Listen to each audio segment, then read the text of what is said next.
अस्सलाम वालेकुम नाज़रीन, आप देख रहे हैं 24 न्यूज़ और मैं हूं जाहिद इकबाल राना।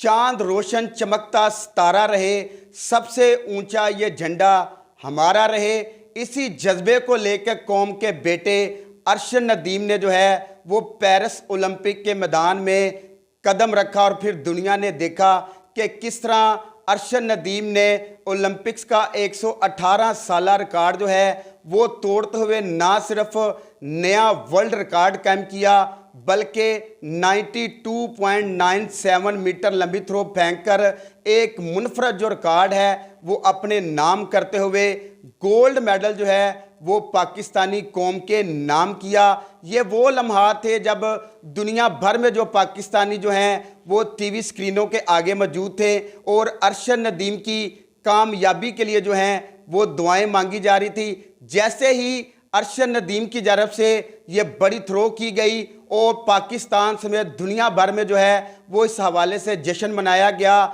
जो कि अभी भी इस वक्त भी जारी है। दूसरी जानब जो है नूह दस्तगीर की ये बड़ी पेशगोई जो है वो उसी तरह सच साबित हुई जिस तरह उन्होंने एक रोज़ पहले वो पेशगोई की थी। तो नूह दस्तगीर से बात करेंगे। अच्छा नूह दस्तगीर भाई, सबसे पहले तो आपको मुबारकबाद देते हैं कि आपके जो करीबी दोस्त थे अरशद नदीम, उन्होंने जो ओलंपिक्स में है वो गोल्ड मेडल जो है वो पाकिस्तानी कौम के नाम किया है और जश्न आज़ादी का एक बड़ा जो तोहफा है वो कौम को दिया है। कैसे आपसे दोस्ती हुई, वो सफ़र का ज़रा बताइए और अभी आपका उनके साथ कोई रब्ता हुआ है?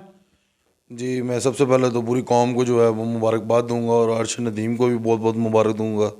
और ये बिल्कुल 14 अगस्त की तरह ये 8 अगस्त भी जो है एक दिन जो है मेरा ख्याल है कि पूरे साल में मनाया जाएगा, क्योंकि वाहद इंडिविजुअल गेम में अगर हमारे पाकिस्तान में ओलंपिक का मेडल आया तो वो अरशद नदीम ही लेकर आया। और ये हाल ही सिर्फ ओलंपिक का मेडल नहीं है, ओलंपिक रिकॉर्ड भी किया, पहला पाकिस्तानी प्लेयर है जिसने ओलंपिक रिकॉर्ड भी किया माशाल्लाह। तो बिल्कुल ये पूरी कौम के लिए जो है बहुत खुशी का मौका है, हमें इसे बिल्कुल सेलिब्रेट भी करना चाहिए, क्योंकि हमारा जो है पहला 32 साल के बाद जो है पहला जो है ओलंपिक का मेडल है। तो बिल्कुल इंशाल्लाह ताला इसको हम सेलिब्रेट भी करेंगे और उम्मीद है कि इंशाल्लाह ताला आने वाले वक्त में भी मज़ीद इस तरह के जो है पाकिस्तान मेडल लेकर। तो अरशद नदीम के साथ आपकी बात हुई है? जी, मेरी एक रोज़ पहले उनसे बात हुई थी और मैंने मतलब कोई दुआएं उन्हें दे रहा था और कुछ मैंने उन्हें कहा था कि मैंने कहा जब मैदान में उतरो तो शेरों की तरह उतरना, कि पता लगे कोई पाकिस्तान का जो है शेर जो पुत्र है वो मैदान में उतरा है और इंशाल्लाह ताला फतेह जो है पाकिस्तान की होगी। अच्छा, आपने एक रोज़ पहले ही बड़ी पेशगोई कर दी थी, जिस तरह आपने पेशगोई की उसी तरह जो अरशद शरीफ और जो अरशद नदीम की जानब से वो थ्रो फेंकी गई और पाकिस्तान समेत दुनिया भर में जश्न मनाया गया। उस एक्सपीरियंस के बारे में बताएं कि आपको कैसे पता था, आप तो एक वेट लिफ्टर हैं, आपने इतनी बड़ी पेशगोई कैसे कर दी थी? दरअसल एक खिलाड़ी जो है ना दूसरे खिलाड़ी को जो है समझ सकता है। जब उसने 86 थ्रो की थी तो जो मैंने उसका बॉडी फॉर्म देखी थी वो बहुत इजी थी। मतलब आपने देखा होगा कि नीरज चोपड़ा जब थ्रो कर रहा है तो आगे गिर रहा है, कोई लाइन क्रॉस कर रहा है बार बार ज़्यादा थ्रो करने के लिए, लेकिन अरशद नदीम ने बिल्कुल सिर्फ कुछ कदम पे ही जो है ना बड़े इजीली जो है थ्रो फेंकी थी। तो उससे ही जो है अंदाज़ा मुझे हो गया था, क्योंकि ये 90 मीटर तो ऑलरेडी 2 साल पहले फेंक चुका हुआ था, तो मुझे अंदाज़ा था कि अल्लाह ताला ने इसे जो कुदरती जो है ना जिस्मात और हर चीज़ उस मुताबिक दी है स्केल के, तो बिल्कुल ये जो है ना 90 से ऊपर जो है थ्रो कर सकता है। अच्छा, हम अपने नाज़रीन को दिखाते हैं कॉमनवेल्थ गेम का वो मेडल जो कि नूह दस्तगीर भट्ट ने 2022 में जो है वो पाकिस्तानी कौम के नाम किया था। और इस ओलंपिक्स से पहले जो है वो पाकिस्तानी कौम की जानब से ये उम्मीद की जा रही थी कि ओलंपिक्स जो है उसके दस्ते में जो है नूह दस्तगीर जो भट्ट हैं वो पाकिस्तान की वेट लिफ्टिंग में नुमाइंदगी करेंगे, लेकिन अनफॉर्चुनेटली नूह दस्तगीर भट्ट जो हैं वो इस दस्ते का हिस्सा ना बन सके। वो भी इनसे जानने की कोशिश करेंगे कि क्या वजूहात थी जिसकी वजह से वो पेरिस ओलंपिक्स के गेम में जो है वो शिरकत नहीं कर सकी। अच्छा, आप ये बताएं, हैरान कुन ये थी सूरत हाल पाकिस्तानी कौम के लिए, क्योंकि आप कॉमनवेल्थ गेम में गोल्ड मेडल जीत चुके हैं, इसके बाद आपने वर्ल्ड स्ट्रॉन्ग मैन चैम्पियनशिप में पाकिस्तान की तारीख में पहली बार आपने शिरकत की और भारतीय हरीफ को चारों शाने चित करते हुए आपने गोल्ड मेडल हासिल किया। क्या सूरत हाल बनी कि आपको इस बड़े इवेंट से दूर रखा गया? दरअसल 2022 के फ़ौरन बाद ही मैंने ये कहना स्टार्ट कर दिया था कि ये जो तमाम जितना भी क्रेडिट है वो मेरी फैमिली को जाता है। और मेरा ख्याल है कि पूरे पाकिस्तान को पता है कि जो मेरे कोच हैं वो मेरे वाले साहब हैं, और उन्हीं ने ही मेरे ऊपर तकरीबन सारी मेहनत उन्होंने ही की है। गाड़ियाँ बेची, घर बेचे, और उसके अलावा आप मेरे ऊपर इन्वेस्ट जो है सारा कुछ जो है मेरे वाले साहब ने और मेरी फैमिली ने मिल के किया। तो फिर ये जो अदारे हैं, जो हमारे जो स्पोर्ट्स के अदारे हैं, वो चाहते हैं कि सिर्फ हमारी एंट्री बेच के और हमारी एक टिकट अरेंज करवा के, वो भी स्पोर्ट्स बोर्ड के फंड्स में से, तो चाहते हैं कि हम इनका जो है नाम जो है ना मीडिया पे, सोशल मीडिया पे इनका शुक्रिया अदा करेंगे। ये जो अगर ये ना होता तो हम जो है ना मतलब यहाँ पे मतलब खेल ही ना सकते। तो बिल्कुल ये चाहते हैं कि हम इनकी जो है ना सिर झुका के इनके सामने चलें। तो हमारे वाला साहब ने हमें जो है सिर उठा के जो है चलना सिखाया। जो बंदा अपने मुल्क के अंदर ही जो है सिर जिस प्लेयर का झुका दिया जाएगा, वो किस तरह सिर उठा के इंटरनेशनल लेवल पे मेडल जीतेगा या अपने मुल्क का नाम रोशन करेगा। तो बिल्कुल मैं इनकी जो सिर झुकाने पे जो है ना एग्री नहीं था। ये चाहते थे कि हर जगह इनका नाम लिया जाए। इन्होंने इसी इशू की वजह से इन्होंने जो है ना मेरा ओलंपिक कमेटी की तरफ से, IOC की तरफ से स्कॉलरशिप भी था 30 लाख का, जो कि वो भी इन्होंने मेरा रोक दिया।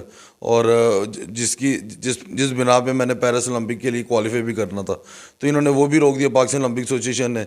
इवन के पाकिस्तान ओलंपिक एसोसिएशन की भी इसमें सारी इन्वॉल्वमेंट है, क्योंकि वो खुद ये जानती थी कि ये बंदा जो है वो क्वालिफाई कर सकता है, वो इस लायक है, लेकिन इन्होंने बिल्कुल भी कोशिश नहीं की कि इन मामलात को ठीक किया जाए।